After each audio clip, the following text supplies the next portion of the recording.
കർത്താവും എൻ്റെ ദൈവവുമേ,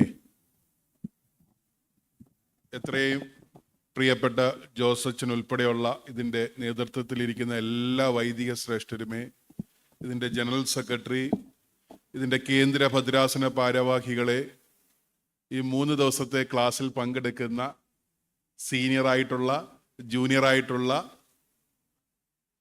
ശുശ്രൂഷ സംഘത്തിലെ പ്രിയ സഹോദരങ്ങളെ, ഒത്തിരി പരിചയമുള്ള മുഖങ്ങളുണ്ട്, ഒത്തിരി കൊച്ചു കുഞ്ഞുങ്ങൾ, അതായത് പുതിയതായി ശുശ്രൂഷയിലേക്ക് വന്ന പ്രിയ സഹോദരങ്ങളുണ്ട്.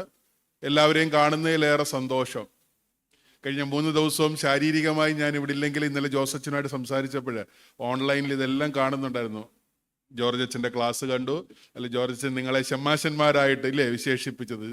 ഷമ്മാശന്മാരായി ശുശ്രൂഷയിൽ ഇല്ലേ, നമ്മുടെ ശുശ്രൂഷയുടെ വലിയ അനുഗ്രഹത്തെ പറ്റി അച്ഛൻ പറയുകയുണ്ടായി. ഇതൊരു ഒരു ഒരു കമ്മ്യൂണിറ്റി ഒന്നിച്ച് നടത്തുന്ന ഒരു ശുശ്രൂഷയാണെന്ന് അച്ഛൻ പറഞ്ഞില്ലേ. ജനങ്ങൾ വേണം, ശുശ്രൂഷകർ വേണം, ഷമാശന്മാർ വേണം, വൈദികർ വേണം. അല്ല, ഇതൊന്നിച്ച് നടത്തുന്നതാണ് ആരാധന. അതാണ് മലങ്കര സഭയുടെ ആരാധനയുടെ ഭംഗി എന്ന് പറയുന്നത് ഇല്ലേ. ഇന്ന് നാട്ടിലെങ്ങും നമ്മളെ മുടക്കാൻ നോക്കി നടക്കും എല്ലാവരും ഇല്ലേ. അപ്പം കഴിവുള്ളവനെയാണ് തല്ലാൻ ശ്രമിക്കുന്നത്. അപ്പം നമുക്ക് എന്തോ ഒരു കഴിവുണ്ടെന്ന് മനസ്സിലാക്കണം അല്ലേ. കഴിവില്ലാത്തവനെ ആരെങ്കിലും ശ്രദ്ധിക്കാറുണ്ടോ ഇല്ലേ? പണ്ട് പറയല്ലോ, എന്താണ്, മാങ്ങയുള്ള മാവേലെ കല്ല് എറിയത്തുള്ളൂ. ഇപ്പം നമുക്ക് എല്ലാവർക്കും ഇപ്പം നമ്മളെ എറിയണം ഇല്ലേ. കാരണം നമ്മൾ ഫലം കായ്ക്കുന്നു,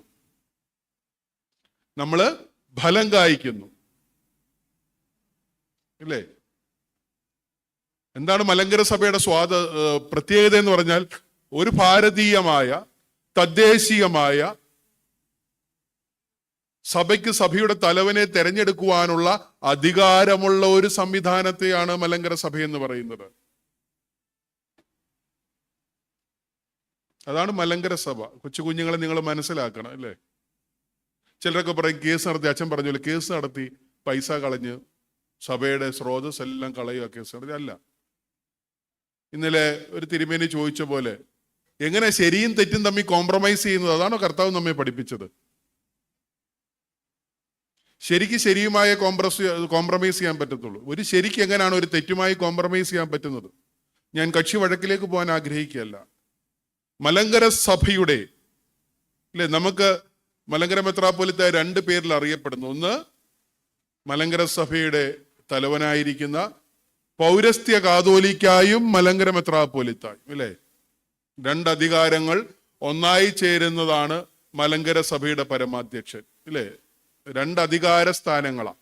ഒന്ന് പൗരസ്ത്യ ദേശത്തിന്റെ കാതോലിക്കായി, മലങ്കരയുടെ കാതോലിക്കല്ല, പൗരസ്ത്യ ദേശത്തിന്റെ കാതോലിക്കോസ് ഓഫ് ദ ഈസ്റ്റ്, പൗരസ്ത്യ ദേശത്തിന്റെ കാതോലിക്കായും മലങ്കരയുടെ മലങ്കര മെത്രാപ്പൊലീത്ത അല്ലേ. കാതോലിക്കായ്ക്ക് എന്തൊക്കെ അധികാരങ്ങളാ ഉള്ളേ? 2 അധികാരങ്ങളാണ് പരിശുദ്ധ കാതോലിക്ക ബാവ തിരുമേനിക്കുള്ള പ്രത്യേക അധികാരങ്ങൾ. അതായത് പരിശുദ്ധ സഭയുടെ പരിശുദ്ധ എപ്പിസ്കോപ്പൽ സിനഡിന്റെ അധ്യക്ഷനായിരിക്കുക, മലങ്കര സഭയ്ക്ക് ആവശ്യമായ മൂറോൻ തൈലം ഉദാശ ചെയ്യുക, 3 മലങ്കര സഭയ്ക്ക് ആവശ്യമായ മേൽപ്പെട്ട സ്ഥാനികളെ വാഴിക്കുക. ഈ 3 അധികാരങ്ങളെ പരിശുദ്ധ കാതോലിക്കായിക്കുള്ളൂ. എന്നാൽ മറ്റുള്ള മലങ്കര സഭയുടെ ഭൗതികമായ എല്ലാ സ്വത്തുക്കളുടെയും ആത്മീയമായ അധികാരത്തിന്റെ കസ്റ്റോഡിയൻ എന്ന് പറയുന്ന മലങ്കര മെത്രാപ്പൊലീത്തായ. മാനേജിംഗ് കമ്മിറ്റിയുടെ അധ്യക്ഷനായിരിക്കുന്നത് മലങ്കര മെത്രാപ്പൊലീത്തായ. മലങ്കര സുറിയാനി ക്രിസ്ത്യാനി അസോസിയേഷന്റെ അധ്യക്ഷനായിരിക്കുന്നത് മലങ്കര മെത്രാപ്പൊലീത്തായ. പരിശുദ്ധ എപ്പിസ്കോപ്പൽ സിനഡിന്റെ അധ്യക്ഷനായിരിക്കുന്നത് കാതോലിക്കയായിട്ടാണ്. ഇതാണ് കാതോലിക്കായും മലങ്കര മെത്രാപ്പൊലീത്തയും തമ്മിലുള്ള വ്യത്യാസം എന്ന് പറയുന്നത്. അപ്പോൾ എന്താണ് ഈ കാതോലിക്ക? ഇവിടെ കാതോലിക്കറ്റ് മലങ്കര സഭ 1912 സ്ഥാപിതമായതാണോ? അല്ലേ, അല്ല. 1947 ഇന്ത്യ സ്ഥാപിതമായത് അല്ലേ. നമ്മൾ പറയില്ലേ, സ്വതന്ത്ര ഇന്ത്യയുടെ ഇത്രാമത്തെ വാർഷികം അല്ലെ, ഇത്ര രാജ്യത്തിന്റെ ഇത്ര വാർഷികം എന്നൊക്കെ നമ്മൾ പറയുന്നത്. എന്ന് വെച്ചാൽ ഇന്ത്യ ഉണ്ടായിട്ട് 50 വർഷം അല്ലെ 60 വർഷം അല്ലെ 70 വർഷം അല്ല. സ്വതന്ത്രമായിരുന്ന മലങ്കര സഭയെ വ്യവഹാരത്തിൽപ്പെടുത്തി അധികാരമോഹത്തോടെ വിദേശത്ത്, ഇപ്പൊ നമ്മുടെ ഇവിടെ ഈ പള്ളിയിലോ അല്ലെങ്കിൽ എവിടുന്നേലും വിദേശത്തുനിന്ന് ആരെങ്കിലും വന്നാൽ നമ്മുടെ വീട്ടിലാണെങ്കിലും വിളിച്ച് കസേരയിൽ ഇരുത്തുമോ? നിങ്ങളുടെ വീട്ടിലാരെങ്കിലും വന്നാൽ വിളിച്ച് കസേര ഇരുത്തത്തില്ലേ? ചായയും ബിസ്ക്കറ്റും ഒക്കെ കൊടുക്കത്തില്ലേ? ഇല്ലേ? പോവാൻ നേരം അവർ പറയുവാണ് ഞാൻ ഇതിന്റെ ഉടമസ്ഥൻ എന്ന് പറഞ്ഞാൽ നിങ്ങൾ സമ്മതിക്കുമോ? ഇല്ല. വിദേശത്തുനിന്ന് നമ്മളെ സഹായിക്കുവാനും നമ്മളെ കരുതുവാനും നമ്മുടെ ആവശ്യപ്രകാരം ഇവിടെ വരികയും നമ്മെ സഹായിക്കുകയും ചെയ്തെങ്കിൽ പിന്നീട് ആ സഹായം, ഇല്ലേ? ഈ പരിമലപ്പള്ളി പണിയാൻ ഒത്തിരി പേര് പൈസ കൊടുത്തിട്ടുണ്ട്, ഇല്ലേ? അവരാരും ഇതിന്റെ ഉടമസ്ഥരായി മാറുന്നില്ല, ഇല്ലേ? നിങ്ങളുടെയൊക്കെ പള്ളി ശുശ്രൂഷ നിൽക്കുമ്പോൾ ഇന്ന അച്ചായൻ, ഇല്ലേ, മെഴുകുതിരി കാല് തന്നു, സ്വർണത്തിന്റെ കുരിശ് തന്നു, ഇല്ലേ, വെടിക്കെട്ട് നടത്തി, പെരുന്നാളിന് ആനയെ കൊണ്ടുവന്നു എന്നൊക്കെ പറയാറുണ്ടല്ലേ. എന്ന് വെച്ചാൽ അവരും എല്ലാം പള്ളിയുടെ ഉടമസ്ഥരാകുമോ? ഇല്ല. അപ്പം സഭയ്ക്ക് ആത്മീയമായ ആവശ്യങ്ങൾക്ക് ഓരോ കാലഘട്ടത്തിലും സഭ പലരുമായും ബന്ധപ്പെട്ടിട്ടുണ്ട്. ആ ബന്ധത്തിന്റെ അർത്ഥം സഭയുടെ അവകാശങ്ങളെ നശിപ്പിക്കുവാനല്ല. എന്നാൽ ഒരു കാര്യം, ഞാൻ അതിന്റെ ചരിത്രത്തിലേക്ക് പോകുന്നില്ല, സമയമില്ല. എന്നാൽ ഒരു കാലഘട്ടത്തിൽ മേൽപ്പെട്ട സ്ഥാനികളെ വാഴിക്കുവാനും വിശുദ്ധ മൂറോൻ തൈലം ഊദാശ ചെയ്യുവാനുള്ള അധികാരം മലങ്കര സഭയ്ക്ക് നഷ്ടപ്പെട്ടു. ആ നഷ്ടപ്പെട്ട അവകാശങ്ങൾ ഏത് അവകാശങ്ങളാണ്? മൂറോൻ തൈലം ഊദാശ ചെയ്യുവാനും മേൽപ്പെട്ട സ്ഥാനികളെ വാഴിക്കുവാനുമുള്ള അവകാശം മലങ്കര സഭയ്ക്ക് നഷ്ടപ്പെട്ടെങ്കിലും ഒരിക്കലും മലങ്കര മെത്രാപ്പോലീത്തയുടെ അവകാശങ്ങൾ ഒരു കാലത്തും നഷ്ടപ്പെട്ടിട്ടില്ല. അത് റോയൽ കോടതി ഉത്തരവിലും കൊല്ലം പഞ്ചായത്ത് കോടതിയുടെ ഉത്തരവിലും മലങ്കര മെത്രാപ്പോലീത്തയുടെ അധികാരത്തെ ചോദ്യം ചെയ്തിട്ടില്ല. എന്നാൽ മേൽപ്പെട്ട സ്ഥാനിയെ വാഴിക്കുവാനുള്ള അധികാരം മലങ്കര സഭ വഴങ്ങിക്കൊടുത്തോണ്ടാ. ആരാ വഴങ്ങിയെന്നറിയാവോ? ചേപ്പാട്ടുമാർ ദീവന്നാസിയോസ്. നിഷ്കളങ്കനും നിർമ്മലനുമായ ചേപ്പാട്ടുമാർ ദീവന്നാസിയോസിന്റെ മുമ്പിൽ പാലക്കുന്നത്ത് മാത്യൂസ് മാർ അത്താനാസിയോസ് ഒരു വാദം ഉന്നയിച്ചു. മേൽപ്പെട്ട സ്ഥാനിയെ വാഴിക്കുവാനും മൂറോൻ ഊദാശ ചെയ്യുവാനുള്ള അധികാരം പാത്രക്കീസ് എനിക്ക് നൽകിയെന്ന് പറഞ്ഞു. ചേപ്പാട്ടെ തിരുമേനി പറഞ്ഞു, പ്രിയൻ എൻ്റെ സഹോദരൻ, എൻ്റെ ആബോൻ അതെടുത്തു.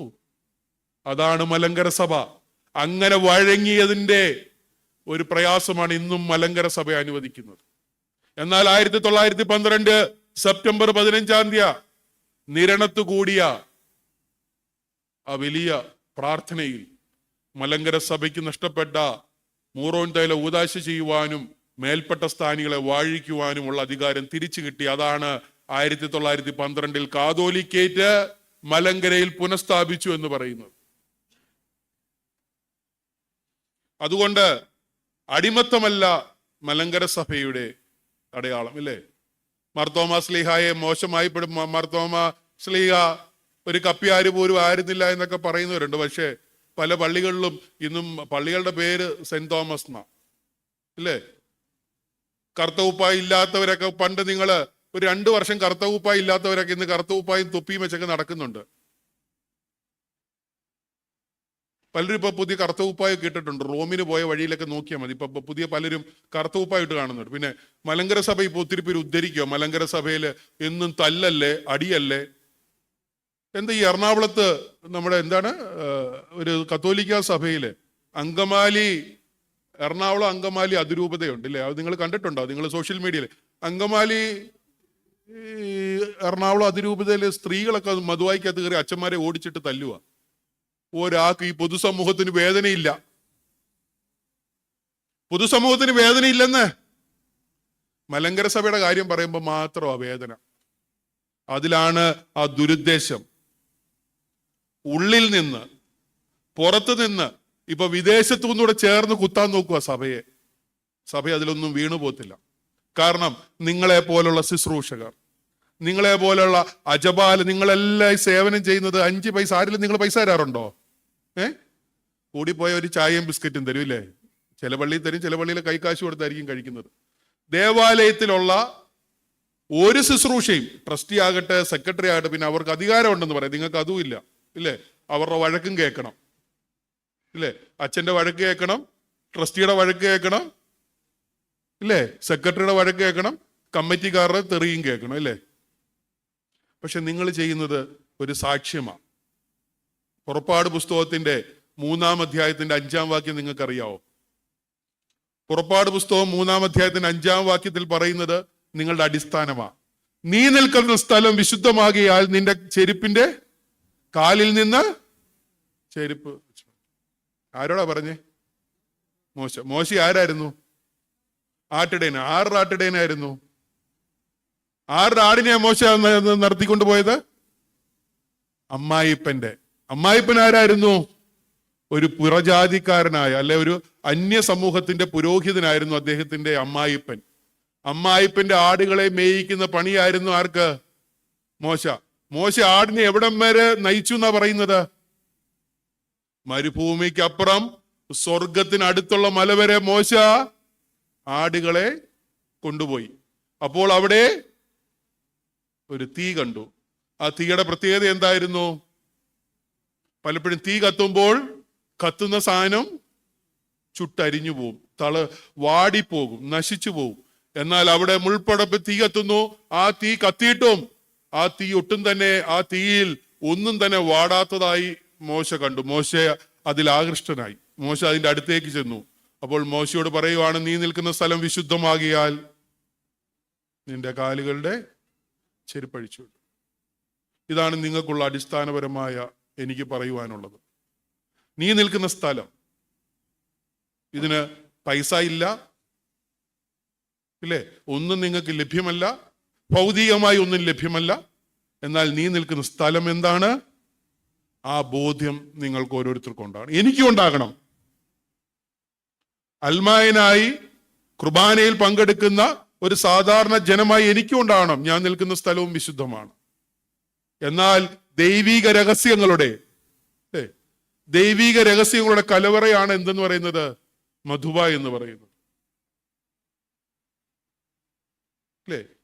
വിവാഹത്തിലൊരു ഒരു ഒരു ഒരു വിവാഹ ശുശ്രൂഷയിൽ ഒരു വാക്കുണ്ട്. എന്തു കൊടുത്ത് വാങ്ങിയ സഭയാണിത്? എന്റെ രക്തത്തിന്റെ വിലയാകുന്ന സഭയാണിത്. വിവാഹ ശുശ്രൂഷയിലെ ഒരു ഗാനത്തിലെ വാക്കുകളാ. വീടിന്റെ ഭരണം ശീമോൻ അത് പറഞ്ഞിട്ടെല്ലാം പറഞ്ഞിട്ട് അവസാനം പറയാണ്, ഇതെന്റെ രക്തത്തിന്റെ വിലയാകുന്ന സഭയാണ്. ഇത് എന്റെ രക്തം കൊടുത്ത് ഞാൻ വാങ്ങിയ സഭയാണ്. ഈ സഭയെ നിങ്ങൾ സംരക്ഷിച്ചുകൊള്ളു. ആ ദൗത്യബോധമാണ്. നീ നിൽക്കുന്ന സ്ഥലം വിശുദ്ധമാകിയാൽ നിന്റെ കാലിലെ ചെരുപ്പഴിച്ചു മാറ്റുന്നത് പോലെ തന്നെ നിന്റെ ഹൃദയ വിചാരങ്ങളിലും വിശുദ്ധി ഉണ്ടാകണം. 2, ഈ സഭയെ സംരക്ഷിക്കേണ്ട ഉത്തരവാദിത്വം ശുശ്രൂഷക സംഘത്തിനും അതിൽ പ്രവർത്തിക്കുന്ന ശുശ്രൂഷകരായ നിങ്ങൾക്കും ഉണ്ടാകണം. വസ്ത്രത്തിലുണ്ടാകണം, ഇല്ലേ? ഇപ്പൊ സഭയുടെ അൽമായ ട്രസ്റ്റി ആയിട്ട് എനിക്ക് പലയിടത്തും പങ്കെടുക്കുന്നതിൽ പരിമിതിയുണ്ട്, അല്ലേ? വൈദികർക്കുണ്ട്, മെത്രാപ്പോലിത്തന്മാർക്കുണ്ട് എന്നാണ് പുറത്ത് പറയുന്നതുണ്ടോ ഇല്ലയോ എന്ന് അവരോട് ചോദിക്കണം, എനിക്കറിയില്ല. വിശ്വാസികൾക്കുണ്ട്, നിങ്ങൾക്കുമുണ്ട്. മോൻ നടന്നു പോകുന്നത്, ഈ മകൻ നടന്നു പോകുമ്പോ ഇത് എന്റെ പള്ളിയിലെ ശുശ്രൂഷകനാണെന്ന അഭിമാനത്തോടെ ഒരു അൽമായനായി എനിക്ക് പറയുവാൻ കഴിയണം. എന്റെ പള്ളിയിലെ ശുശ്രൂഷകൻ നടന്നു പോകുന്നത് കാണുമ്പോൾ, ആ ഭംഗി കാണുമ്പോൾ ഇതെന്റെ പള്ളിയിലെ ശുശ്രൂഷകനാണെന്ന് പറയുവാനുള്ള ആത്മധൈര്യം വിശ്വാസികളായി ഞങ്ങൾക്കുണ്ടാകണം. എന്റെ തലയിൽ കൈവച്ച് പ്രാർത്ഥിക്കുവാനുള്ള കഴിവ് നിങ്ങൾക്കുണ്ടാകണം. ഉണ്ടാകാൻ പറ്റുമോ? എന്റെ തലയിൽ കൈവച്ച് പ്രാർത്ഥിക്കുവാനുള്ള കഴിവ് നിങ്ങൾക്ക് ഉണ്ടാകാൻ പറ്റുമോ? പറ്റും. പ്രാർത്ഥനയോടെയും വിശുദ്ധിയോടെയും നിങ്ങളെ വികാരി അച്ഛന്മാർ പഠിപ്പിച്ച പ്രവൃത്തിയുടെ മുമ്പോട്ട് പോയാൽ നിങ്ങൾക്ക് എന്റെ തലയിൽ കൈവച്ച് പ്രാർത്ഥിക്കുവാൻ കഴിയും. നിങ്ങൾ പ്രാർത്ഥിച്ച ദൈവം കേൾക്കും. സംശയമുണ്ടെന്ന് ചെയ്തു നോക്കൊരു വാശിയായിട്ട്. അപ്പൊ ഇതൊരു വലിയ സ്പിരിച്വൽ, അതായത് ദൈവിക രഹസ്യങ്ങളുടെ കാവൽക്കാരനായ വൈദികൻ, അല്ലേ? വൈദികൻ ആരനാഥ പറയുന്നത്? ഇപ്പൊ കഴിഞ്ഞ ദിവസങ്ങളിൽ ഒരു തിരുമേനി ഒരു സോഷ്യൽ മീഡിയയിൽ പറഞ്ഞിട്ട് ഒരു വൈദികനും ഒരു അൽമായനുമായിട്ടുള്ള ബന്ധം ഭരണഘടനാപരമാണെന്ന്. ഇപ്പോഴല്ല, കുറച്ചുനാൾ മുമ്പ്. ഞാൻ അങ്ങനെ വിശ്വസിക്കുന്നില്ല. ദുഃഖവെള്ളിയാഴ്ച ഒരു ഗാനത്തിൽ പറയുന്നുണ്ട്, ദൈവത്തിനും ജനത്തിനും മധ്യസ്ഥൻ ആര്? പട്ടക്കാരൻ. Is a representative. എന്റെ വല്യപ്പച്ചൻ എന്നോട് പറഞ്ഞിട്ടുണ്ട്, ഒരു അച്ഛന്റെ കയ്യെ പിടിക്കരുത്. ഇന്നുള്ള അച്ഛന്മാരുടെ അൽമാരുടെ ബന്ധം എന്നാ പറയുക? തോളെ കൈയിടുക, അച്ഛനെ പൊക്കിക്കൊണ്ട് നടക്കുക, ഇല്ലേ? വിശുദ്ധ ബലി അർപ്പിക്കുന്ന കൈ വിശുദ്ധമാകിയാൽ ആ കൈയിൽ പിടിക്കരുത്. ആ കൈ വിശുദ്ധമാണെന്ന് നമുക്കും വൈദികർക്കും ബോധ്യം വേണം. നമുക്ക് മാത്രം ബോധ്യം വന്നാൽ പോരാ, അത് വൈദികർക്കും ബോധ്യം വേണം. ഇന്ന് ആ ബന്ധമൊക്കെ പറഞ്ഞ് നമ്മൾ അച്ഛന്മാരുടെ പോക്കറ്റിൽ കൈയിടുക, ഇല്ലേ? എന്താണിത്? എനിക്കറിയത്തില്ല. വിശുദ്ധ രഹസ്യങ്ങളുടെ കാവൽക്കാരൻ, വൈദികരൻ, ദൈവത്തിനും ജനത്തിനും മധ്യസ്ഥൻ, പട്ടക്കാരൻ, ജനത്തിനു വേണ്ടി ജനത്തിന്റെ പ്രതിനിധിയായി തെരഞ്ഞെടുക്കപ്പെട്ട് പട്ടം കൊടുത്ത് നമുക്ക് വേണ്ടി ബലിയർപ്പിക്കുന്നവൻ വൈദികൻ. ദൈവത്തോടും ജനത്തോടും ഒരേപോലെ കമ്മിറ്റ്മെന്റ് ഉണ്ടാകേണ്ട ഒരു മനുഷ്യനാണ്, ഒരു ജനങ്ങളിൽ നിന്ന് തെരഞ്ഞെടുക്കപ്പെട്ട ഒരു വ്യക്തിയാണ് വൈദികൻ. ആ വൈദികരെ ശുശ്രൂഷയിൽ സഹായിക്കുക എന്നുള്ളതാണ് നിങ്ങളുടെ ഉത്തരവാദിത്വം. നീ നിൽക്കുന്ന സ്ഥലം വിശുദ്ധമാകിയാൽ നിങ്ങളുടെ ചെരുപ്പുകളെ മാത്രമല്ല, നിങ്ങളുടെ ഹൃദയ വിചാരങ്ങളെ വിശുദ്ധമായി സൂക്ഷിക്കുന്നുണ്ട്. ദേവാലയത്തിൽ പോകുന്നത് ഒരുക്കത്തോടു കൂടിയായിരിക്കണം, പ്രാർത്ഥനയോടുകൂടിയായിരിക്കണം. പണ്ടൊക്കെ എൻ്റെ പള്ളി കണ്ടിട്ടുണ്ടായിരുന്നു, നമ്മൾ വീട്ടിൽ നിന്ന് അന്ന് നടന്നാ വരുന്നത്, ഇന്ന് നടന്നല്ല, നമ്മൾ കാറേന്നോ ബൈക്കേന്നോ ചാടിയാണ് മധുവായിലേക്ക് കയറുന്നത് അല്ലേ. കുളിച്ച് ചെരുപ്പൊക്കെ ഇട്ട് പള്ളി വന്നാലും പള്ളിയുടെ സ്റ്റെപ്പിന്റെ അവിടെ പഴയ കിണ്ടിക്കകത്ത് വെള്ളം വെച്ചിട്ട്, അല്ലെ ബക്കറ്റിൽ വെള്ളം വെച്ചിട്ടുണ്ടായിരുന്നു, കാൽ ഒന്നുകൂടെ കഴുകിയിട്ട് പള്ളിയിൽ കയറത്തുള്ളായിരുന്നു. ഇന്ന് നമ്മുടെ ദേവാലയങ്ങൾ മനോഹരമല്ലേ, ഇങ്ങനെ ആകാശം മുട്ടി നിൽക്കുന്ന ദേവാലയങ്ങൾ ഇല്ലേ, അവിടെ ലൈറ്റ് മ്യൂസിക് ഷോ, ഡാൻസ് ഇല്ലേ, നല്ല മധുവ, നല്ല തിരശീല, സ്വർണത്തിന്റെ കുരിശുകൾ, സ്വർണത്തിന്റെ മെഴുതിരിക്കാലുകൾ. പക്ഷെ ദേവാലയം വിശുദ്ധമാകുന്നത് ദേവാലയത്തിന്റെ ആരാധന വിശുദ്ധമാവുമ്പോഴാണ്. പണത്തിന്റെ പ്രൗഢി കൊണ്ടല്ല ഒരു ദേവാലയം വിശുദ്ധമാകുന്നത്. ദേവാലയം വിശുദ്ധമാകുന്നത് ആരാധനയിലെ വിശുദ്ധിയാണ്, സ്നേഹത്തിലെ വിശുദ്ധിയാണ്. ഒന്നിച്ചുള്ള ഒരു കമ്മ്യൂണിറ്റിയുടെ അല്ലെ ആ സമൂഹത്തിന്റെ, ആരാധന സമൂഹത്തിന്റെ ഭംഗിയായ പ്രവർത്തനമാണ് ആ ദേവാലയത്തെ വിശുദ്ധമാക്കുന്നത്. ഒരു ദേവാലയം വിശുദ്ധമാകുന്നതിൽ ശുശ്രൂഷകരായ നിങ്ങളുടെ പങ്ക് വലുതാണ്. നിങ്ങൾ നാളിതുവരെ ചെയ്യുന്ന ശുശ്രൂഷകളെ സഭയുടെ അൽമായ ട്രസ്റ്റ് എന്ന നിലയിൽ ഏറെ സ്നേഹത്തോടെയും കരുതലോടെയും കാണുന്നുണ്ട്. തീർച്ചയായിട്ടും പ്രയാസങ്ങളുള്ളവരുണ്ട്, ശാരീരികമായി കുടുംബങ്ങളിൽ പ്രയാസങ്ങളുള്ളവരുണ്ട്, സാമ്പത്തികമായ ബുദ്ധിമുട്ടുള്ള കുടുംബങ്ങളിൽ നിന്ന് വരുന്നവരുണ്ടാകും. അവരെയൊക്കെ സഹായിക്കാൻ സഭയ്ക്ക് പദ്ധതികളുണ്ട്, പല കാര്യങ്ങളും സഭ ചെയ്യുന്നുണ്ട്. പ്രത്യേകിച്ച് ഇതിന്റെ സംഘാടകരോട് ചോദിച്ചറിയാം. ഇനി മുമ്പോട്ട് നിങ്ങൾ ഉന്നയിക്കുന്ന കാര്യങ്ങൾക്ക് സഭ ക്രിയാത്മകമായി പ്രവർത്തിക്കുവാനും സഭയ്ക്ക് തയ്യാറാണ്. പക്ഷേ സഭയുടെ സഭയ്ക്ക് എല്ലാവരും ചോദിക്കും, സഭയ്ക്ക് എടുത്തു കൊടുത്താൽ എന്താ, ഇല്ലയോ? സഭയുടെ വരുമാന മാർഗം എന്ന് പറയുന്നത് എന്തോ, നിങ്ങളൊന്ന് പറയാവോ? കാതോലിക്ക ദിനം മാത്രമേ ഉള്ളൂ. അല്ല, സഭയുടെ അൽമായ ട്രസ്റ്റിയും വൈദിക ട്രസ്റ്റി അസോസിയേഷൻ സെക്രട്ടറിയും കൂടെ ദേവലോകത്ത് രാവിലെ തൊട്ട് വൈകിട്ട് വരെ നോട്ടടിക്കുന്നില്ല. നിങ്ങളുടെ ഓരോരുത്തരുടെയും ദേവാലയത്തിൽ നിന്ന് പ്രാർത്ഥനാപൂർവം നിങ്ങൾ തരുന്ന കാതോലിക്ക ദിനവും പരിമല പള്ളിയിൽ നിന്ന് വിശ്വാസികൾ തരുന്ന പണത്തിന്റെ ഒരു ചെറിയ പോർഷൻ ആണ് മലങ്കര സഭയുടെ വരുമാന മാർഗം. പക്ഷെ അത് ആവശ്യത്തിനുണ്ട്, എല്ലാ കാര്യങ്ങളും ചെയ്യുന്നുണ്ട്. അനേകം ജീവകാരുണ്യ പദ്ധതി മലങ്കര സഭ ചെയ്യുന്നുണ്ട്. കാരണം അത് നമ്മുടെ ബാധ്യതയാണ്. പലപ്പോഴും സഹോദരൻ പദ്ധതിയിൽ കൂടെ പരിശുദ്ധ ബാബാ തിരുമേനി അനേകരെ സഹായിക്കാറുണ്ട് അല്ലേ. ഇപ്പൊ ചോദിക്കുന്നത് ഓർത്തഡോക്സുകാർക്ക് മാത്രം പോരായോ, മറ്റുള്ളവരെ സഹായം? അതാണ് ദൈവിക സാക്ഷ്യം, അതാണ് നമ്മുടെ സാക്ഷ്യം. ജീവകാരുണ്യത്തിൽ വേദനിക്കുന്നവനെ വേദനയിൽ അവന്റെ ജാതിയും മതവും നോക്കുന്നതാണോ നമ്മുടെ സാക്ഷ്യം? നമ്മുടെ കൂടെയുള്ളവരെ സംരക്ഷിക്കണം, അത് ദേവാലയത്തിൽ സംരക്ഷിക്കണം, ഭദ്രാസനത്തിൽ സംരക്ഷിക്കണം, സഭയിൽ സംരക്ഷിക്കണം. വീടുകളില്ലാത്ത നമ്മുടെ വിശ്വാസികളുണ്ട്, പള്ളിയിൽ കണ്ടെത്തണം. പള്ളിയും ഭദ്രാസനവും സഭയും ചേർന്ന് ചെയ്തു കൊടുക്കണം. കഴിഞ്ഞ 2 വർഷമായി ഞങ്ങള് ഈ സ്ഥാനത്തേക്ക് വന്ന് 2 വർഷമായി പരിമല പള്ളിയിൽ നിന്ന് 10 വീട് വെച്ചാ ഓരോ കൊല്ലം വെച്ചു കൊടുക്കുന്നത്. അത് ഓർത്തഡോക്സുകാരായവർക്ക് വെച്ചു കൊടുക്കുന്നത്.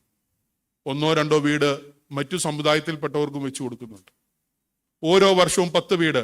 ആദ്യം സുൽത്താൻ ബത്തേരി മുതൽ കോട്ടയം വരെയുള്ള 10 ഭദ്രാസനങ്ങൾ. അടുത്ത കൊല്ലം തിരുവനന്തപുരത്തു നിന്ന് ചെങ്ങന്നൂര് നിരണം വരെയുള്ള അടുത്ത 10 ഭദ്രാസനങ്ങൾ, 2 മറ്റുള്ളവർക്ക്. അങ്ങനെ ഓരോ കൊല്ലവും. കാരണം ഇത് ജനങ്ങളുടെ നേർച്ചപ്പണമാണ്. ജനത്തെ കൂടെ നിർത്തുകയും സുവിശേഷ സാക്ഷ്യത്തോടെ, വേദപുസ്തകവും സഭയുടെ അടിസ്ഥാനമാണ്. എന്നാൽ ഭൗതികമായ സഭ നിലനിൽക്കണമെങ്കിൽ ഒരു അഡ്മിനിസ്ട്രേഷൻ വേണം ഇല്ലേ. നിങ്ങൾ 7:30 പള്ളിയിൽ വരണം, അല്ലെ 7 മണിക്ക് വരണമെന്ന് പറയുന്നത് വികാരി അച്ഛൻ നിങ്ങളോട് പറയുന്നത് എന്താണ്? അത് നിങ്ങളെ മധുവായിൽ കയറുവാനുള്ള നിയമമാ. ആ നിയമമില്ലാതെ നിങ്ങൾ കുർബാന മധ്യേ ഇങ്ങോട്ട് ഓടിക്കേറിയാൽ പറ്റുമോ? അത് ഭംഗിയുണ്ടാവുമോ? സന്ധ്യാനമസ്കാരത്തിൽ എല്ലാവരും പങ്കെടുക്കണമെന്ന് പറയുന്നത് നിയമമാണ്. അതുകൊണ്ട് ഏറ്റവും പ്രേമത്തോടെയും സ്നേഹത്തോടെയും ഈ ശുശ്രൂഷയിൽ പങ്കെടുക്കുവാൻ കഴിയട്ടെ. നിങ്ങളുടെ എല്ലാ ആവശ്യങ്ങൾക്കും സഭ കൂടെ ഉണ്ടാകും. സഭയുടെ പരിമിതമായ കാര്യങ്ങൾ വെച്ച് സഭയ്ക്ക് നമ്മളെ സഹായിക്കാവുന്ന രീതിയിലെല്ലാം സഹായിക്കാൻ കഴിയും. നിങ്ങളുടെ സേവനങ്ങൾ ദൈവത്തെ പ്രതി, സഭയെ പ്രതി ഒരു മാലാഹക്കൂട്ടമായി, MG ജോർജന്റെ വാക്കുകൾ കടമെടുത്ത് പറയുകയാണ്, ഷമ്മാശന്മാരായി വൈദികരെ സഹായിക്കുകയും വിശുദ്ധ രഹസ്യങ്ങളുടെ കാവൽക്കാരായി വൈദികരുടെ കൂടെ നിന്ന് ആ രഹസ്യങ്ങളെ വിശ്വാസികളായി ഞങ്ങൾക്ക് പകർന്നു തരുവാൻ നിങ്ങൾ കാണിക്കുന്ന ആ വലിയ സ്നേഹത്തെ നന്ദിയോടെ സ്മരിക്കുന്നു. നിങ്ങളുടെ ശുശ്രൂഷകൾ സ്വർഗരാജ്യത്തിലും ദൈവത്തിലും തുറക്കപ്പെടും. ദൈവം അത് കാണും. ആ കാണുമ്പോൾ നിങ്ങളുടെ ഒരേ കാര്യം, നിങ്ങൾ നിൽക്കുന്ന സ്ഥലം വിശുദ്ധമാകിയാൽ നിങ്ങളുടെ കാലുകളിൽ ചെരുപ്പഴിച്ചു മാറ്റുവാൻ പറഞ്ഞ ആ സുവിശേഷം നിങ്ങളുടെ മനസ്സിലുണ്ടാകണം. വിശുദ്ധമായി ഹൃദയങ്ങളെയും ശരീരങ്ങളെയും മനസ്സിനെയും സൂക്ഷിച്ചുകൊണ്ട് വിശുദ്ധ രഹസ്യങ്ങളുടെ മാലാഖമാരായിരിക്കുവാൻ നിങ്ങൾക്ക് കഴിയട്ടെ എന്ന് പ്രാർത്ഥിക്കുന്നു, ആശംസിക്കുന്നു. ഈ ശുശ്രൂഷക സംഘം നടത്തുന്ന എല്ലാ പ്രവർത്തനങ്ങൾക്കും സ്നേഹം അറിയിക്കുന്നു. അതിന്റെ നേതൃത്വത്തിലിരിക്കുന്ന എല്ലാവരെയും ഒരുപിടി നന്ദി. ഇതിനെ ഒരു കൂട്ടായ്മയായി കണ്ട്, ഒരു സംഘടനയായിട്ടൊന്നും ഞാൻ കാണുന്നില്ല. ഇതൊരു കൂട്ടായ്മയായി കണ്ട് നിങ്ങളെ ഒന്നിച്ചു കൂടുവാനും നിങ്ങൾക്ക് ട്രെയിനിങ് തരുവാനും നിങ്ങളെ ഇതിന്റെ നേതൃത്വത്തിൽ കൊടുവാൻ ജനറൽ സെക്രട്ടറി ജോസച്ചനും മറ്റുള്ള അച്ഛന്മാരെല്ലാം ഇവിടെ ഇരിപ്പുണ്ട്. ഓരോരുത്തരുടെ പേരെടുത്ത് പുറകിലും ഒത്തിരി അച്ഛന്മാർ ഇരിപ്പുണ്ട്. നിങ്ങളെല്ലാം കണ്ടു. നിങ്ങളുടെ എല്ലാം പ്രവർത്തനത്തെ ഒരു സഭയുടെ ശുശ്രൂഷകൻ എന്ന നിലയിൽ സ്നേഹത്തോടെയും കരുതലോടെയും കാണുന്നു. എല്ലാവിധ നന്ദിയും കടപ്പാടും ആശംസകൾ അറിയിച്ചുകൊണ്ട് എൻ്റെ വാക്കുകൾ നിർത്തുകയാണ്. ദൈവം നമ്മളെല്ലാവരെയും അനുഗ്രഹിക്കട്ടെ.